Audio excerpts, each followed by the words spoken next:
కావాలి. మనము అంటే చాలామంది లోక సంబంధమైన ఆశీర్వాదములు కావాలని లోక సంబంధమైన ఆశీర్వాదముల కొరకు పాటుపడుతూ ఉంటారు. మంచిదే, కాదని చెప్పను. కానీ దాని కొరకు మనం ఎంతగా తాపత్రయపడుతున్నామో, ఎంతగా ఆశపడుతున్నామో, ఆత్మీయ ఆశీర్వాదములు కూడా మనకి కావాలని తాపత్రయపడాలి. దాని కొరకు మనం పోటీ పడాలి. ఆత్మీయంగా మనం బలపడుకోవాలి. ఎందుకంటే నేను ఈ సమ్మర్లో చాలామంది దేవుని సేవకులు నాకు మెసేజ్ పంపిస్తూ ఉంటారు. ఏమంటే, అయ్యా మా సంఘంలో సండే స్కూల్ క్యాంపు నడుస్తుంది, సమ్మర్ క్యాంపు. మీ సంఘంలో ఉన్న సండే స్కూల్ పిల్లల్ని మా దగ్గర పంపిస్తామని చూస్తే మా దగ్గర సండే స్కూల్ పిల్లలు లేరు. ఉన్నారు 2-3, కానీ వాళ్ళు క్రమంగా పంపిస్తారా? పంపించరు. ఎందుకంటే వాళ్ళు లేచేది 9 గంటలకి, మేమే పంపించాలంటారు. అది కరెక్ట్ కాదండి. మనం అసలు ఆదివారం రోజు ప్రభు బిడ్డలుగా ఏకుజామునే లేవాలి. ఆదివారం ఈరోజు ప్రత్యేకించబడిన దినం కనుక ఆ ఆలోచన మనం కలిగి మన బిడ్డల్ని చదువు కొరకు మనం ఎలాగా పోటీ పడుతున్నామో, సండే స్కూల్ పిల్లలు ఆ విధంగా సండే స్కూల్ ఎదగటానికి మన సహాయం తల్లిదండ్రులు అయిన వారు మన వంతుగా మనము వాళ్ళకి దోహద చేయాలి. కానీ పంపించరు. మన అన్నను అడిగాను, పాపం మమతమ్మ సండే స్కూల్ నడిపిస్తా ఉంది, కానీ పిల్లలు లేరుగా. సరే, ఆశ ఉంది నాకు, సండే స్కూల్ లేదు. మనం కొంతమంది, అయ్యా యూత్ మీటింగ్ నడుతుంది, మీ సంఘంలో ఉన్న యూత్ అయిన బిడ్డల్ని మా దగ్గరకు పంపించండి అంటే, ఉన్న 4 అయినా 2 పంపిద్దామంటే ఒకళ్ళు ఒక కారణం చెప్తా ఉంటారు. నాకు తెలుసు, అందుకే నేను ఎవరిని అడగలేకపోతాను. ఎందుకంటే మన వాళ్ళు పెద్దల కంటే పిల్లలు ఇంకా బిజీగా ఉన్నారు.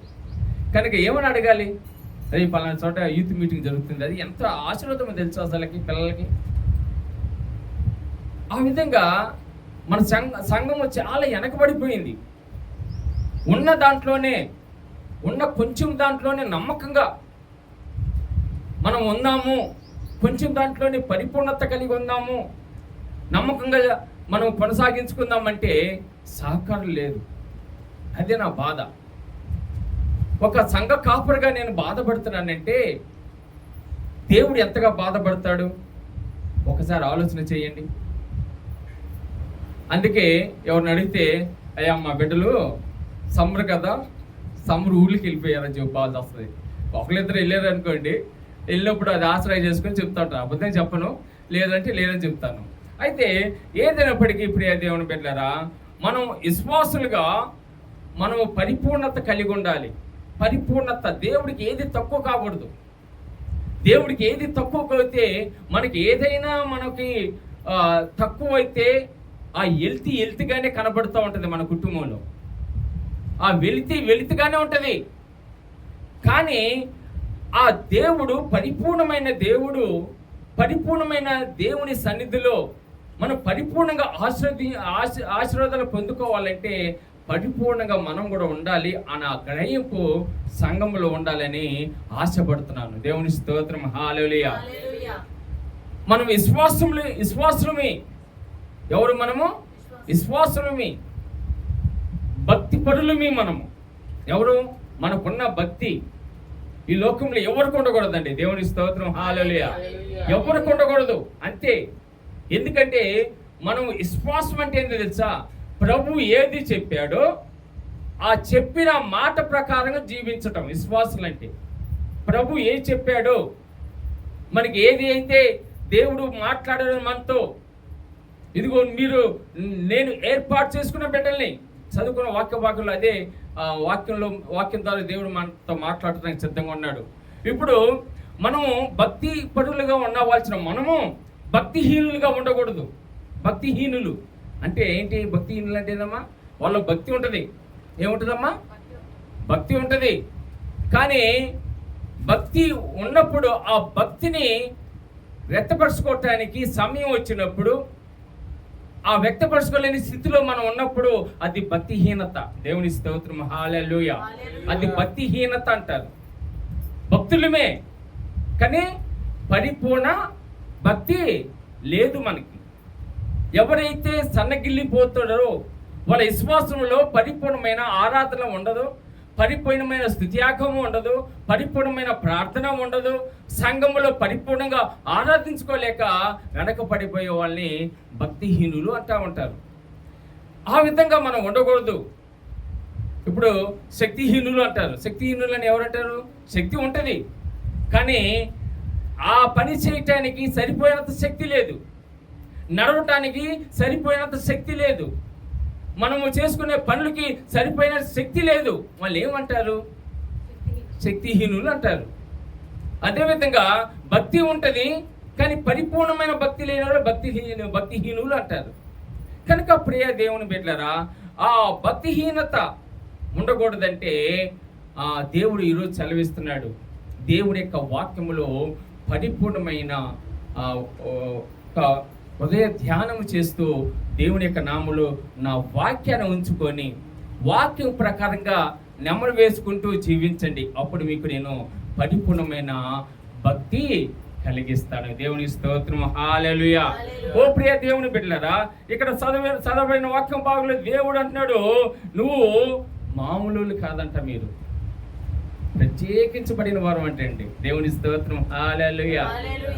ఎవరు మనము? ప్రత్యేకించబడిన వారమి. దేవుడు అంటాడు, నీవు నీ దేవుడైన యెహోవాకు ప్రతిష్ఠిత జనము. నువ్వు నీ దేవుడికి ఏందంట? ప్రతిష్ఠిత జనము. ఎంత గొప్ప వాక్యం అండి. దేవుడు ఎంత గొప్ప ఏర్పాటు. నిన్ను ఏం చేశాడంటే దేవుడు ఏం చేసుకున్నాడు? దేవుడు ప్రతిష్ఠిత చేసుకున్నాడు, అంటే ఏర్పాటు చేసుకున్నాడు. నిన్ను దేవుడు ఏర్పాటు చేసుకున్నాడు. ఇందాక మనం చదివిన దావీదు కీర్తనలో ఎప్పుడు దావీదు అంటాడు, నా తల్లి గర్భంలో పిన్నమ్మగా రూపింపక ముందే నన్ను చూశావయ్యా. దేవుని స్తోత్రం. హల్లెలూయా. ఎంత గొప్ప ఆలోచన చూడండి. దేవుడు నిన్ను చూసి, ఇదిగో ఈ లోకంలో జనులందరికంటే ఒక ప్రత్యేకించబడిన వారుగా ఉండాలని, అంటే స్పెషల్గా నువ్వు ఉండాలని, ప్రత్యేకించబడిన వారుగా నువ్వు ఉండాలని దేవుడి యొక్క ఆలోచన. దేవుని స్తోత్రం. హల్లెలూయా. హల్లెలూయా. నీ దేవుడైన యెహోవాకు ప్రతిష్ఠిత జనము. ఎంత గొప్ప ఆలోచన అండి. ఎంత గొప్ప.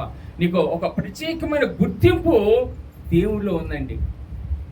ఈ లోకంలో నేను ఎవరు గుర్తించకపోవచ్చేమో, ఈ లోకంలో నీ తోచి వారు గుర్తించకపోవచ్చేమో, చులకనగా చూడొచ్చేమో, ఏళ్ళ చేయొచ్చేమో. నన్ను చిన్నప్పుడు అడిగి పెద్ద బండోడ్రా, నన్ను చిన్నప్పుడు అందరూ అంటారు పెద్ద బండోడ్రా అని. ఒక 10 మంది ఇంతంత గోళ్ళు పెంచుకొని, ఇంతంత పొడుగు గోళ్ళు పెంచుకొని కావాల్సుకొని పన్నెం పెట్టుకొని 10 రోజుల ముందే మేము రొక్కుతాము, నువ్వు అరవద్దు, మేము అంటే గిచ్చుతాము, 10 మంది ఒకటేసారి, నువ్వు వరవద్దు, బెట్టు చెయ్యి అన్నాను. ఏమన్నాను? చెయ్యి అంటే వాళ్ళందరికి వచ్చి గట్టిగా గిచ్చారు. అన్ని ఇక్కడ నుంచి ఇక్కడ దాకా ఇచ్చారు. చెయ్యంతా గోళ్ళు రక్తం వచ్చినాయి. కీయం లేదు, కాక లేదు. ఎందుకు? నేను ఉండాలి అని ఒక నిర్ణయం తీసుకున్నాను కాబట్టి. దేవుడు చూడండి, నేను ఎవరు గుర్తించకపోవచ్చేమో, నేను గుర్తించాను నిన్ను. దేవుని స్తోత్రం. హల్లెలూయా. ఎన్నికలేని నిన్ను, ఇదిగో దీన స్థితిలో ఉన్న నిన్ను, కష్టంలో బాధలో ఉన్న నిన్ను, ఇదిగో నేను ఏర్పాటు చేసుకున్నాను. దేవుని స్తోత్రం. హల్లెలూయా.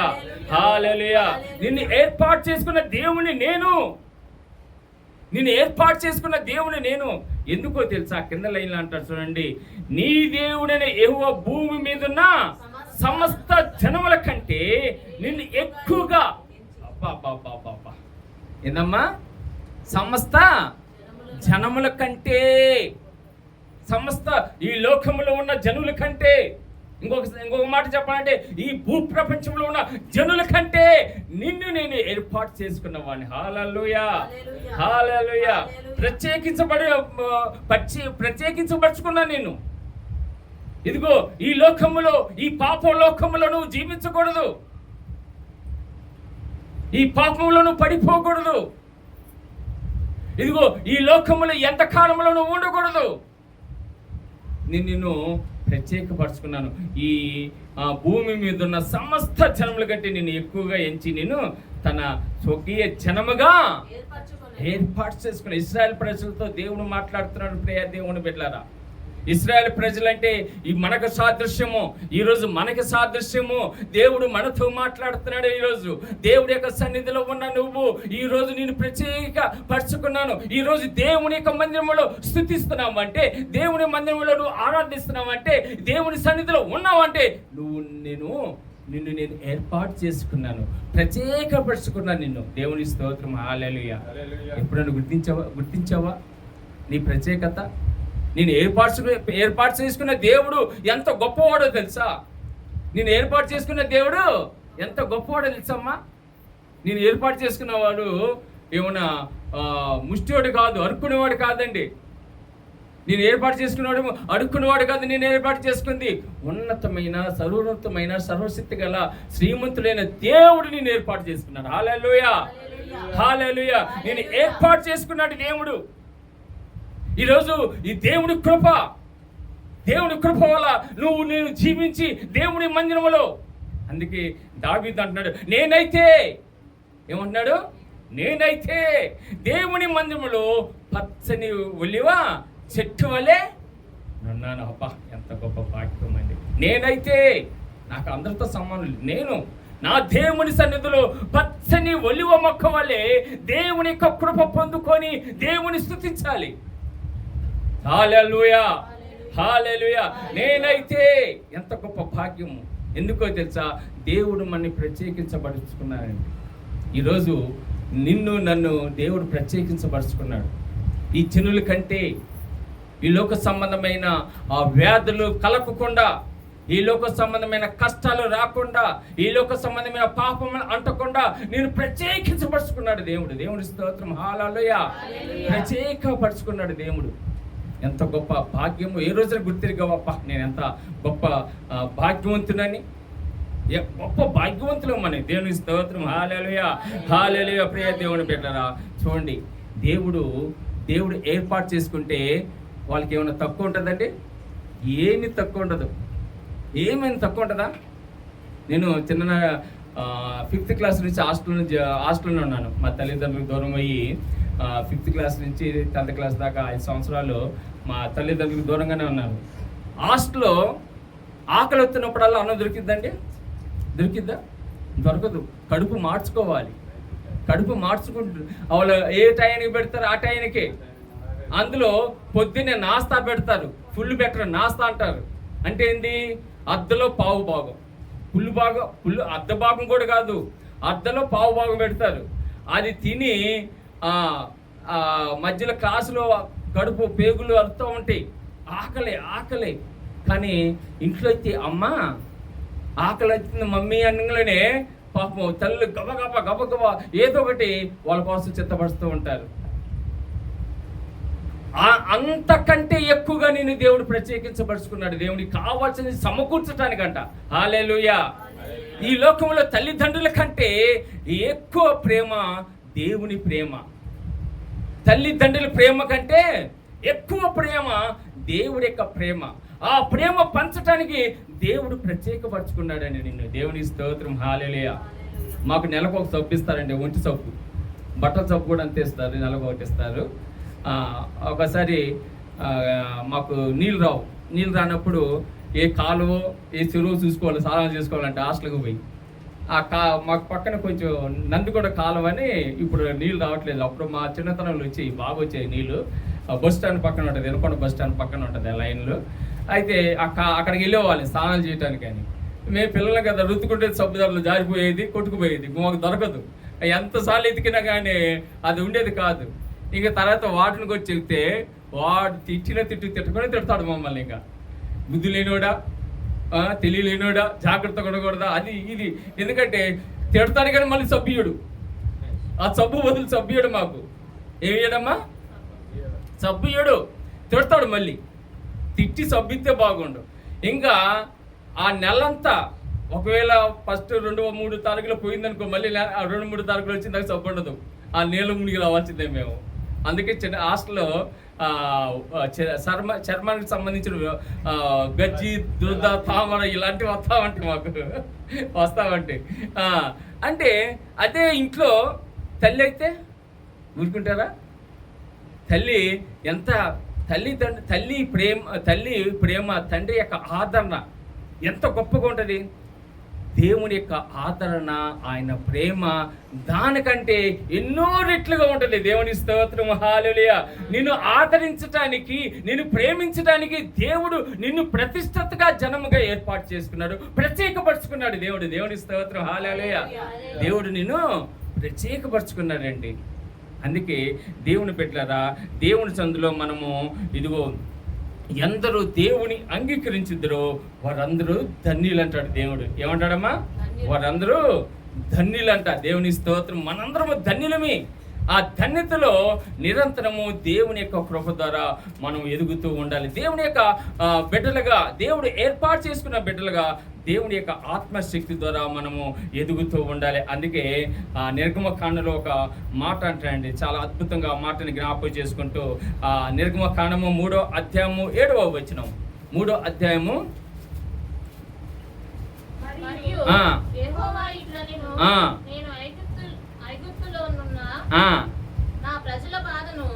నా ప్రజలమ్మ ఇదేనండి.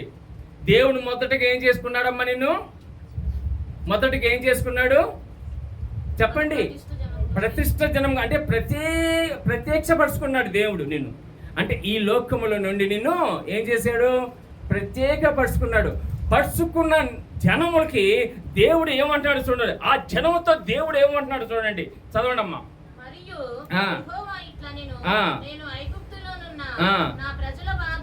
నా ఐగుప్తులో నుండా నా ప్రజల బాధను నిత్యముగా చూసి తిని. హల్లెలూయా, హల్లెలూయా. నా ప్రజల బాధను అంటే ఇప్పుడు మనం దేవుని బిడ్డలమే, దేవుడు ఏర్పాటు చేసుకున్నాడు కనుక మనం ఎవరమ్మా? ఇప్పుడు మనకు కావాల్సిన బాధని ఎవరు గుర్తెరగాలి? దేవుడు గుర్తెరగాలి. దేవుడి స్తోత్రం, హల్లెలూయా. చూడండి, నాలో ఉన్న బాధ, నాలో ఉన్న వేదన, నాలో ఉన్న ఆ కష్టము, ఇదిగో నా భార్య గుర్తించకపోవచ్చేమో కానీ, నాకున్న బాధ, నా భార్య నాతో పాటు ఉన్న సహకారం గుర్తించకపోవచ్చేమో కానీ, లేదంటే నా భార్య యొక్క బాధని గుర్తించకపోవచ్చేమో కానీ, తల్లిదండ్రుల యొక్క బాధ పిల్లలు గుర్తించలేకపోవచ్చేమో కానీ, ఒక పిల్లల బాధ తండ్రులు గుర్తించలేకపోవచ్చే కానీ, ఎవరు గుర్తిస్తారంట? దేవుడు గుర్తిస్తాడంట. హల్లెలూయా, హల్లెలూయా. ఒక్కొక్క సందర్భంలో మనం మన బాధను వ్యక్తపరచుకుంటే హేళన చేస్తూ ఉంటారేమో కానీ, మన బాధను గుర్తించకపోవడం తర్వాత పక్కన పెడితే, మన బాధను పంచుకోనగానే కొంతమంది ఆ బాధను బట్టి మనం చిన్న చూపు చూస్తారేమో. కానీ మన బాధను గుర్తెరిగి దేవుడు ఏం చేస్తాడంట? ఆ బాధని నివారణ చేస్తాడంట. దేవుని స్తోత్రం, హల్లెలూయా, హల్లెలూయా. నీకున్న బాధ ఏదైనప్పటికీ, ఆర్థిక సహాయము లేదా, నీకు ఆర్థికంగా నువ్వు బాధపడుతున్నావా, కష్టంలో ఉన్నావా, కానీ ఆ బాధను ఏమంటాడు? నా ప్రజల బాధ నిత్యముగా చూసి తిని. నిత్యముగా నీ బాధని చూశాను, నీ కష్టాన్ని నేను చూశాను, నీకున్న అస్వస్థత అంటే ఒక పరిస్థితి ఏదైతే ఉందో నేను చూశాను, నీకున్న వేదన నేను చూశాను, నీ కష్టం నేను చూశాను. ఎంత గొప్ప ఆలోచన చూడండి. చూసి తిని దేవుడు మన ప్రతి బాధను చూస్తానంటే, మన ప్రతి అవసరతను చూస్తానంటే దేవుని స్తోత్రం, హల్లెలూయా. మన బాధని చూసే దేవుడు. దేవునికి స్తోత్రం, హల్లెలూయా. మన బాధని చూస్తూ, ఆ బాధని చూసి ఆయన ఏం చేస్తాడంట? ఆ బాధ నుంచి విడుదల పరుస్తాడంట. దేవుని స్తోత్రం, హల్లెలూయా, హల్లెలూయా. నీకే బాధ ఉన్నప్పటికీ, ఈరోజు ఇక్కడ కూర్చున్న ఒక్కొక్కరికి ఒక బాధ ఉండొచ్చేమో, కానీ దేవుడు చూస్తాడంట. నాకు కూడా తెలియకపోసేమో, దేవుడు చూసేవాడండి. నీ బాధని దేవుడు చూస్తాడు, నీ ఇరుకుబ్బని దేవుడు చూస్తాడు. హాగారు తన జీవితంలో జ్ఞాపకం చేసుకోండి.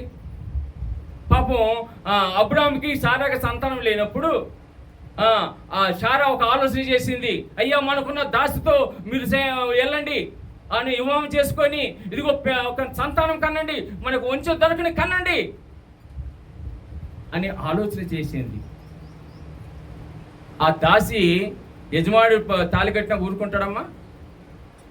ఇంకా యజమానురాల కంటే నేనే ఎక్కువ అనుకుంటుంది. నీకు నువ్వు యజమానులు అయితే నీకు కూడా ఇప్పుడు దాసిని కాదు, నీతో నేను సమానం. ఎందుకంటే నీ భర్త నాకు భర్త అయిపోయాడు కాబట్టి నాకు కూడా సమానమే, అన్ని సమానమే. ఒకప్పుడు దాసికి ఉన్న వ్యక్తి ఇప్పుడు ఏమైంది, ఓదా స్థితిలోకి వచ్చేసింది. తన యజమానులు లెక్క చేయట్లేదు. లెక్క చేయనప్పుడు ఆమె ఏమనుకుంది, ఇంకా ఇంత లాభం లేదు, ఇంట్లోంచి బయటికి పంపించాలి అని ఆలోచన చేసుకొని ఉండొచ్చు. అది ఎవరి తప్పు? హాగారు యొక్క తప్పు. ఒకప్పుడు ఏదైతే అణిగిమణిగి ఉందో, ఏదైతే లోబడి ఉందో యజమానురాలికి, అలా ఉండలేదు. ఒకప్పుడు ఆ విధమైన స్థితిలోనే నువ్వు ఇంటి యజమానురాలు కాబట్టి, పెద్దది కాబట్టి ఆ గౌరవం అలాగే ఇవ్వలేదేమో. కానీ ఇంట్లోంచి ఆమె వెళ్ళమనలేదు. ఆమె ఏం చేసిందంటే తెలివిగా శ్రమను పనులు ఎక్కువ ఇవ్వటం స్టార్ట్ అయింది. పనులు మనకి ఇష్టం లేని వాళ్ళని ఎట్టయినా మనం ఇబ్బంది పాలు చేయొచ్చు. పనులు ఆ పని చేయి, ఈ పని చేయి. నిండు సోలాలు పాపం, నిండు సోలాలు ఏం చేసింది, పని చేయలేక ఇంట్లో ఆమె పారిపోయి దేవుణ్ణి అడిగాడు, హాగారు ఎక్కడికి పోతున్నావు అమ్మా అంటే, అయ్యా నా యజమానురాలు నన్ను శ్రమలు పెడుతుంది నాయన, తట్టుకోలేక పారిపోతున్నాను. పిచ్చిదానా, నువ్వు వెళ్ళు, ఏదైనా కానీ నువ్వు అక్కడే ఆమె మోచేతి కిందే ఉండి ఆమె దగ్గర నువ్వు ఉండి ఇదిగో నువ్వు జీవించని దేవుడు పంపించేస్తాడు వెనక్కి. అప్పుడు అంటే ఆగారు, దేవా నువ్వు చూసిన దేవుడివి, దేవుని స్తోత్రం, హల్లెలూయా. నువ్వు చూస్తున్న దేవుడివి, చూసిన దేవుడివి. నీ కష్టము, నీ బాధ, నీ వేదన, నీకు కావాల్సిన ప్రతి అవసరము దేవుడు చూస్తాడండి. మానవులు కాదు చూసేది, దేవుడు చూస్తాడు. మనుషులు చూసినా చూడకపోయినా కానీ దేవుడు పక్కా చూస్తాడు. మన అవసరం చూస్తాడు. నీకు ఏ అవసరం ఉందో దేవుడు చూస్తాడు. దేవుని స్తోత్రం, హల్లెలూయా, హల్లెలూయా.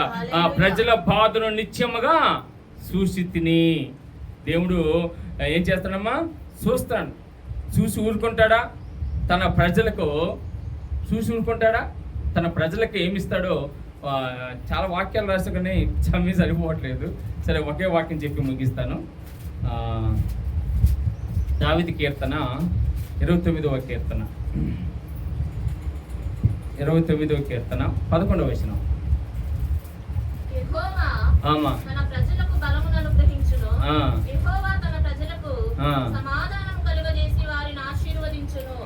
దేవుని స్తోత్రం, హల్లెలూయా.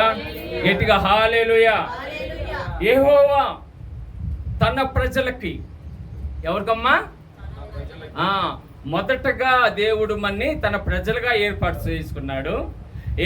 చేసుకున్న దేవుడు వాళ్ళకున్న ఆ బాధలు చూస్తూ ఆయన ఆ బాధలకు కావాల్సిన సహాయం చేసే దేవుడని ఈ వాక్యంలో క్లియర్గా వివరిస్తున్నాను. చూడండి, యెహోవా తన ప్రజలకు బలము అంటే ఏంది?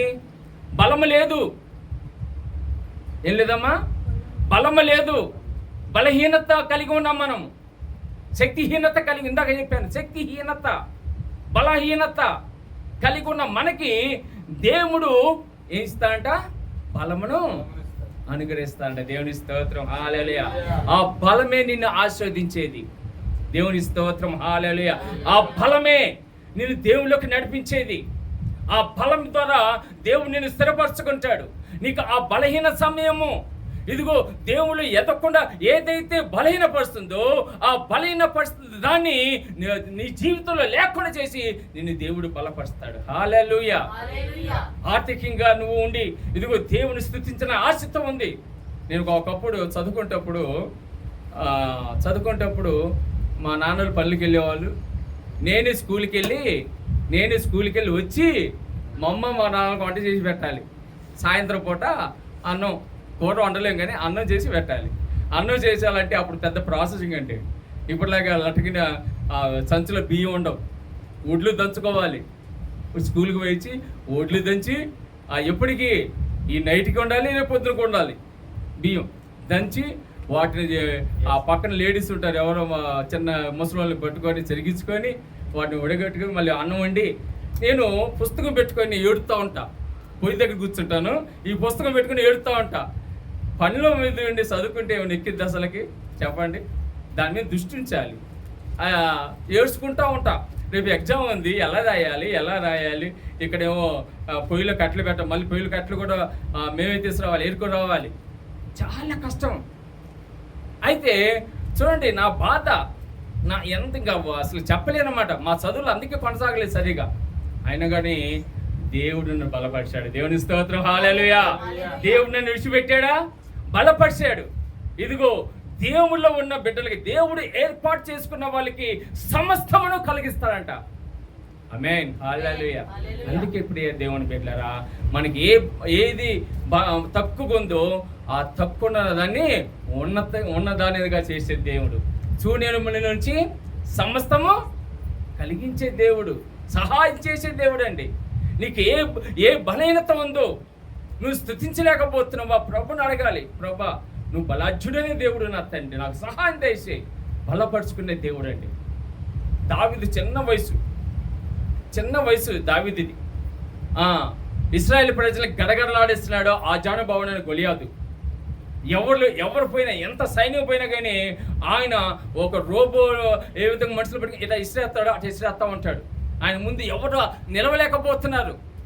చిన్న బాలుడు తెలుసుకున్నాడు, నేను వస్తాను, నేను ఆ గొలియాతుని చంపుతా అంటాడు. చిన్న బాలుడు ఆ జానుభావుడైన గొలియాతుని చంపుతా అంటాడు. ఈ సౌలుగా ఉన్న రాజుకి అర్థం కాలేదు, చిన్న బాలుడు, మాకే సైన్యం ఉంది, యుద్ధ సామాగ్రి ఉంది, గుర్రాలు ఉన్నాయి, రథాలు ఉన్నాయి, మేమే చంపలేకపోతున్నాము, ఈ వాళ్ళని వచ్చి చంపుతా అన్నాడు. అయ్యా, నీ బలం సరిపోదు. ఏమన్నాడు? నీ బలం సరిపోదు అంటే, ఓ సౌలు రాజు, నా బలం సరిపోదా? నాకున్న ఆ దేవుడిచ్చిన శక్తితో సింహాన్ని చీల్చిపడేశాను, అదిగో ఎలుగుబంటిని ఒక్క చేత్తో చంపేశాను. అంత బలము నా దేవుడిచ్చాడు, నాకు అంత బలము నాకు ఇచ్చాడు. ఈ గొలియాతుని చంపగలను నేను. నాలో ఉన్న దేవుడు ఈ లోకములో ఉన్నవాడి కంటే గొప్పవాడు. దేవుని స్తోత్రం, హల్లెలూయా. ఈ లోకములో నీలో ఉన్న దేవుడు గొప్ప దేవుడు. ఆ గొప్ప దేవుడి యొక్క మౌనత్వమైన ఔనిత్యాన్ని గుర్తించకపోతున్నాము. దావీదు గుర్తించాడు, నేను చంపేస్తాను గొలియాతుని చంపేస్తాను. అయితే ఇదిగో ఈ కిరీటం పెట్టుకో, ఇదిగో ఈ కటకం ధరించుకో, ఇదిగో ఈ డాలు పెట్టుకుంటే ఇవన్నీ నాకేం వద్దు, నాకు 5 గులకరాలు చాలు. ఏమిటి చాలు? గులకరాలతో. అందరూ నవ్వుకున్నారు, ఇదేంద్ర బాబు, అసలుకి ఆశ్చర్యం కదా. చూడండి, దేవుడు అంటున్నాడు, ఇప్పుడే దేవుని బిడ్డలారా, ఇదిగో నిన్ను ఏం చేస్తాను, బలపరుచుకుంటా అంటున్నాడు. హల్లెలూయా. శక్తినిచ్చేది దేవుడండి, నీకు బలం ఇచ్చేది దేవుడు, నీకు సహాయం చేసేది దేవుడు. తన కృపలో తన ప్రజలకు, తన ఏర్పాటు చేసుకున్న ప్రజలకు ఏమిస్తానంట? బలము అనుగ్రహించాను. దేవుని స్తోత్రం, హల్లెలూయా. కింద లైన్లో అంటాడు, ఏవో తన ప్రజలకు సమాధానం. అబ్బా, సంతోషం అండి. సమాధానం అంటే ఏందమ్మా? సంతోషము, ఆనందము. దేవుళ్ళు ఉంటే, దేవుళ్ళు ఎదిగితే, ఆత్మీయ జీవితం కలిగి ఉంటే, దేవుడే నాకు సమస్తము, దేవుడే నాకు సర్వస్వము, ఇంకా ఈ లోకము నాకు ఏది అక్కర్లేదు అనుకున్న వారికి ఆయన సంతోషం ఇస్తాడు. హల్లెలూయా, హల్లెలూయా. దేవుడు వైపు చూడండి. ఫస్ట్ దేవుడి వైపు చూస్తే నీకు ఆయన నీ జీవితంలో ఆనందమే, నిత్య సంతోషమే. నీ జీవితంలో ఎప్పటికీ సంతోషం ఇస్తాడు. నీ నోటిని నవ్వుని నింపుతా అంట. హల్లెలూయా. ఏం నింపుతాడమ్మా? నవ్వుని నింపుతాడు దేవుడు. కింద లైన్లో ఏముంటుంది చూడండి, కింద లైన్లో ఏముంటాడు? ఆ సమాధానం కలిగజేసి వారిని ఆశీర్వదించిను. దేవుని స్తోత్రం, హల్లెలూయా. వాళ్ళని ఆశీర్వదించను. బా, నేను దేవుడు ఏర్పాటు చేసుకుంది ఎందుకో తెలుసా? నీకున్న ఆ సమస్య నుంచి, ఆ కష్టం నుంచి, ఆ బలహీనత నుంచి నిన్ను విడిపించి నిన్ను ఆశీర్వదించడానికి, హల్లెలూయా, నిన్ను దీవించడానికంటే దేవుడే ఏర్పాటు చేసుకుంది. ఈ రోజు మనం ఇక్కడ కూర్చున్న ప్రతి ఒక్కరు ఒక ఆలోచన చేయండి ప్రియ దేవుని బిడ్డలారా. ఈ మహానగరంలో సిటీలో ఇదిగో మనకంటూ ఏది లేనప్పుడు దేవుడు మనకి ఈ ప్రాంతానికి నడిపించాడు. ఇదిగో ఈ ప్రాంతంలో నిన్ను నిలబెట్టుకున్నాడు ఆశీర్వదించడానికి, హల్లెలూయా, దీవించడానికి ప్రియ దేవుని బిడ్డలారా. దేవుడు ఆశీర్వదించేవాడండి మన దేవుడు. మన దేవుడు ఈ లోకములో ఏదున్నా కానీ అది ఇంతవరకు ఈ లోక సంబంధమైన ఆశీర్వాదమే. ఈ ఆశీర్వాదం ఏదో తెలుసా? నిత్య జీవము. దేవుని స్తోత్రం, హల్లెలూయా. ఈ లోక సంబంధంగా ఆశీర్వదిస్తాడు, పరలోక సంబంధమైన దీవెనలు దేవుడు మనకి అనుగ్రహిస్తాడు. ప్రియ దేవుని బిడ్డలారా, ఈరోజు నువ్వు మనము దేవుడు ఏర్పాటు చేసుకున్న బిడ్డలమండి. నేను దేవుడు ఏర్పాటు చేసుకున్న బిడ్డలు, సామాన్యులు కాదు, ప్రత్యేకించబడిన వారిని. ఎక్కడికి పోయినా కానీ కదా, ఈ రోజులో మా స్టూడెంట్స్ ఉంటారండి, 10 మందిలో కనపడాలని ప్యాంట్లు బొక్కలు పెట్టుకొని వస్తారు, చింపుకొని వస్తారు. కొత్త ప్యాంటు వాళ్ళ తల్లిదండ్రులు కష్టం చేసి వేలు పెట్టుకుంటే దానికి బెజ్జాలు పెట్టుకొని వస్తారు. బెజ్జాలోనే కొన్ని కంపెనీలు వీళ్ళు ఎట్లా చింపుకుంటున్నారండి, కొన్ని కంపెనీలు చేసి బెజ్జాలు తయారు చేస్తున్నారు. చూడండి, అంటే వాళ్ళు లోక సంబంధంగా కనపడాలని ఎంత ఆలోచన చేస్తున్నాడు.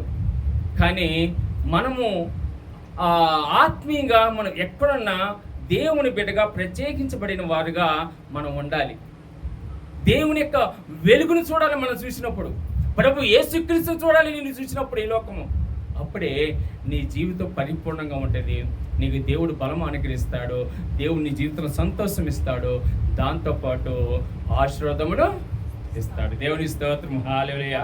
కనుక అప్పుడే దేవుని బిడ్డలారా, దేవుని యొక్క ఏర్పాటు యొక్క కృప ఎంత గొప్పదో ఒకసారి గుర్తెరిగి ఆయన కృపలో నిరంతరము జీవించి ఆయన నామంలో ఆశీర్వాదాలు పొందుకొని దీవించబడాలని కోరుకుంటూ ఈ మాటలు ముగిస్తున్న మాటలు దేవుడు దీవించి ఆశీర్వదించిన గాక. ఆమేన్. అప్పుడు ఆయనకు వచ్చింది